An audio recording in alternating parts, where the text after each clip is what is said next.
ரவி, எனக்கு இப்ப இன்னும் நிறைய புரிய தொடங்குது. சொல்லு.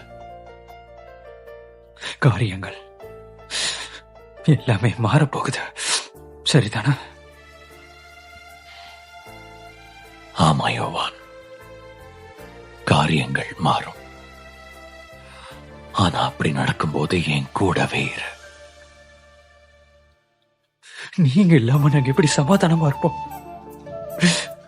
உங்களை இழக்க நாங்களே காரணமாயிட்டு இப்படி செஞ்சிட்டோமே, நாங்களே எப்படி எங்களை மன்னிக்க முடியும்? நீங்க உங்களை மன்னிக்க தேவையில்லை. என்னன்னா உங்களை மன்னிச்சுட்டேன். அப்புறம் நீங்க என்ன இழக்க மாட்டீங்க.